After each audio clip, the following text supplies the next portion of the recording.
دوای مانگێک لە بەردەوامی یاریەکانی خولی فوتسالی شەیدی ئاسایش مەحموود جومعە کۆتایی هات.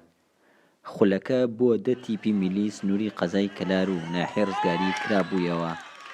بە سەرکەوتووی سەرجەم یاریەکانی کۆتایی هات. بە ئامادەبوونی خانەوادەی شەید مەحموود جومعە و هاوڕێ و هاوسەنگەرانی شەید، یاری کۆتایی لە نێوان هەردوو تیپی پیرانی ڕێیان و پیرانی شاکەل بەڕێوەچوو. دوای یاریەکی بەهێز، تیپی پیرانی ڕێیان بوونە پاڵەوانی خولەکە. ماوەی مانگێکە ئەم خولە بەردەوامی هەیە. خولەکە بۆ کۆمەڵێک وەرزشکاری ناحیەکە و دەوروبەری کراوەتەوە 10 تیپی لەخۆ گرتووە لە یاری کۆتاییدا. هەردوو تیپی پیرانی شاکەل و پیرانی ڕێیان بەیەگەشتن. پیرانی ڕێیان توانیان یاریەکە بنەوە. لێرە دەستخۆشیمان هەیە بۆ هەموو لایەک ئەوانەی کە مادی و معنەوی هاوکاریان کردوین.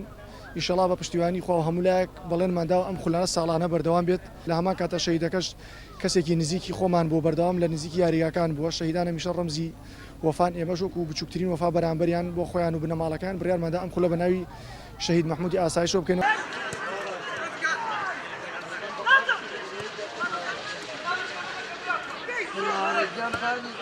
و دەستخۆشی بۆ بەڕێوەبەرانی خولەکە. بەڕاستی شەهید لە ئاستی خولێکی وەرزشیە زۆر گەورەترە لەوەی ئێمە بە خولێک بتوانین تعبیر لە گەورەی شەهید بکەین. بەڵام هەر چۆنێک بێ ئێمە لە ساڵیادی شەهید مەحموود داتوانیمان بەشداری خولەکە بکەین و خولێکی بەهێز بوو، کێبڕکێکی زۆر لە نێوان تیپەکان نبوو تا گەیشتە یاری کۆتایی تام و چێژی خۆی هەبوو. وڵاهی خۆتەزانی ئەمە هیچ نییە، ساحەی گەورە نییە کە بێژی یاریتیا بکەین.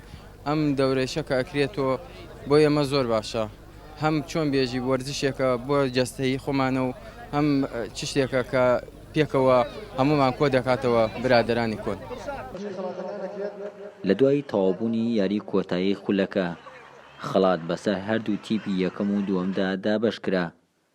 بڕیار وایە خولی شەید مەحموود جومعە ببێتە خولێکی ساڵانە و هاوکات خولەکە فراوان دەکرێت. ئەم خولە لە کاتێکدایە کە کردنەوەی خولە وەرزشیەکان بە ناوی شەیدانەوە بووەتە نەریتێکی وەرزشی لە گەرمیان. ئەمەش لە پێناو زیندوو هێشتنەوەی یادی ئەو شەیدانە و ڕێزگرتن لەو خەباتەی لە پێناو نیشتیماندا کردویانە. شاهۆ ئیبراهیم، گەلی کوردستان، ناحیە ڕزگاری.